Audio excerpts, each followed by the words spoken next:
Online hacker group Anonymous is taking credit for an attack that affected many government websites and email accounts. It says the move was to protest against the government's anti-terror bill, C-51. Senior correspondent Terry Malevsky has more on what sites were affected and how. Terry. Well, Peter, this cyber attack was not designed to siphon secrets out of government computers. Rather, it was a kind of digital political protest.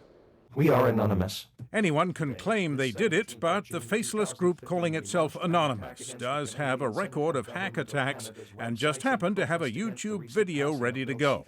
What happened was a so-called denial of service attack. Nothing sophisticated, but it did block for a while the Government of Canada's websites. Everything from the Security Intelligence Service to the Senate, which recently passed Bill C-51, the new anti-terror bill, which critics say will invade Canadians' privacy. One anonymous tweet said it was your move, Senators, now it's ours. Another said the games have just begun. Hashtag stop C-51. It seems that's what it was all about.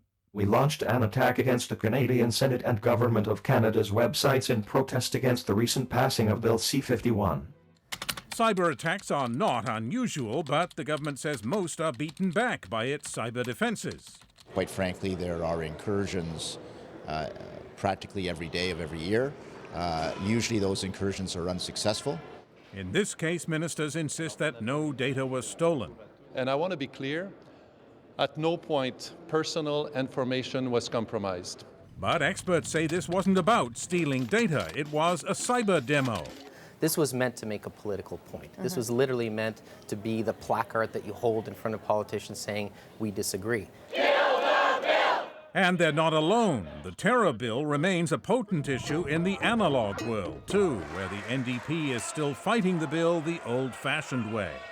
If the Prime Minister is so confident of the legality of Bill C-51, why doesn't he simply refer it to the Supreme Court prior to royal assent? Of course, the NDP, Mr. Speaker, is always against these things, always against this kind of thing, votes against every single piece of security legislation ever put forward because of their extreme and ideological positions.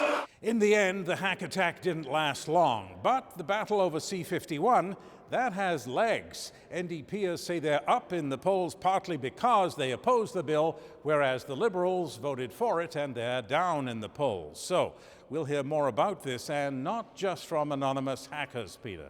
All right, Terry, thank you.